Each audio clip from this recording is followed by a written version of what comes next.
Hi class.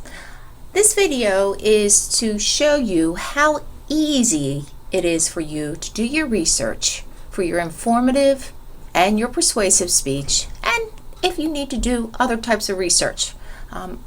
Along with this, with your speeches, you have a research assignment, so you could use this easy LibGuide to gather your good factual statements, research, expert opinions to supplement your fabulous speech.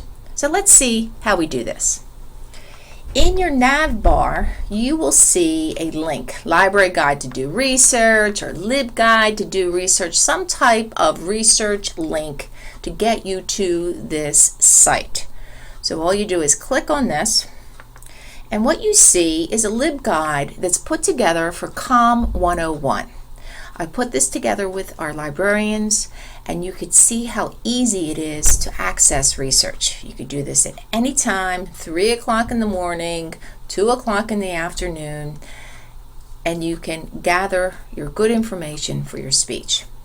So, looking at this, we have 5 tabs. Probably the meat of your LibGuide is right here in articles. And I just want to show you a couple areas, a couple links for you that might be helpful. And I'm sure you have conducted research for other classes such as English 101 or psychology or in high school. But let me just highlight a few areas in our LibGuide. You see we have databases by subject and databases in alphabetical order. So for instance, let's click on by subject, and let's say you're doing something on education. You could click on this index, and then you can then further your research in that indexed area. But probably the most popular areas that students use are the EBSCOhost database and ProQuest. So let's look at how this works. Okay, so you would click on ProQuest, and ProQuest will come up. Now, what I like to do is click on the advanced search, because this gives you more options. And as you see, this gives you all kinds of options for your search. Now, let's say we are doing a speech on illiteracy in rural America, and that just happens to be there. So you would type that in, and this is where your specific speech goal comes in handy, because you would type that in, whatever that specific speech goal is, in the search of ProQuest. You want to be sure that you're clicked full text and scholarly journals and the publication date. Now, we say we want current research, right? That's part of the criteria so that it's credible. I'm going to say in the last 3 years for this, but maybe you do want to limit it for the last year. And you just hit search. And what this does is pull up all the research items, journal articles, full text in your topic area. And you can easily go through these 20 items, or no, look, we have 79 items, excuse me, and see which one will work or which ones will work for you. This is a manageable number compared to if you were just to type in illiteracy in America, and you probably have, over 500 hits, or just illiteracy itself. So that's why it's real important to be specific with your title. There's other search options that you can look at. For instance, if you want to go into magazines, if you want to go into different document types, you can do that as well. But I'm not going to go there. You can play around with that in your leisure. But I want to show you the importance of having scholarly journals, because then it's credible research items, and you want full text, and then you can also pull up your publication date. So that's ProQuest. Another area that students use, and we're back at our LibGuide, is EBSCOhost. Very popular. Again, what we want to do is put in our topic. Look at that, it comes right up for me. And I have the stipulation that you need 2 different mediums. For instance, you can't have all books, or you can't have all websites, or all periodicals. So here is where, and you could do this in ProQuest as well, you want to hit full text, and you say, you know what, I want a good newspaper article, investigative reporting newspaper article. You click newspaper, and then you would click your search. Okay, so very easy to find research for your speeches. You could click on all these other areas as well. Issues and controversies, opposing viewpoints. This helps in your persuasive speech. So I highly recommend that you go through this LibGuide.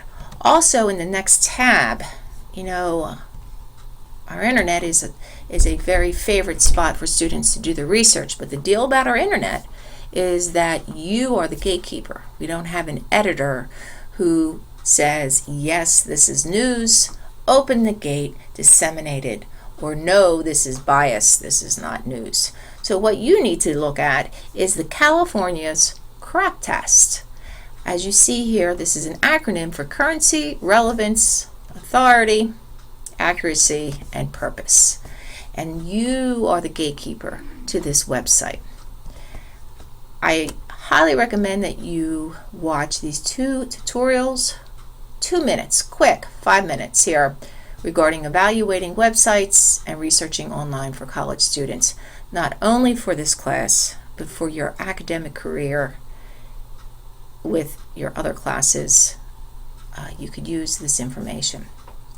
So this is about websites, and then last but not least, MLA citations, and you can find everything, you can find how to cite everything on this particular site.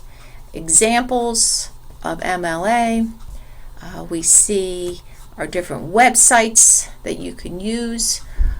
Setting up your paper using Word is right here. I know a lot of advanced Microsoft Word software items have the MLA already in Word for you. So here's MLA checklist. So again, very easy for you to put your sources in MLA style. Let me remind you again that at the end of your outline, you list your sources in MLA. However, most importantly, in your speeches, you verbally cite your sources. And again, let me remind you too that when you cite your sources, verbally cite your sources, you want to tell us the name of the source, the author, if that applies, and the date of the publication. So for instance, if I was doing illiteracy in America, a speech on that, I would say, according to last May's Newsweek article, Illiteracy in Rural America, it states that. So what you're telling your audience is the fact that this comes from Newsweek, it has a good reputation, it's a credible source, and the title of the article, and also the fact that it was current within the last year. So that's what you need to tell. So whenever you're thinking about citing your sources, think about your audience. To whom are you speaking to? And what will they need to know to be sure that this is credible?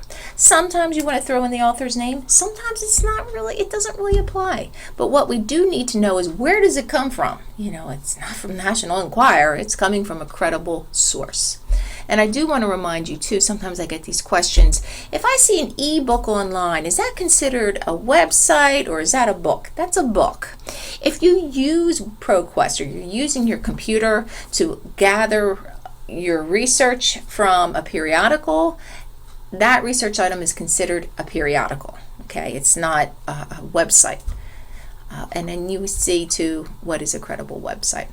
Last but not least, if anything falls short, you just ask, okay? And here are the numbers for librarians, a text librarian number, or you could even just send them an email.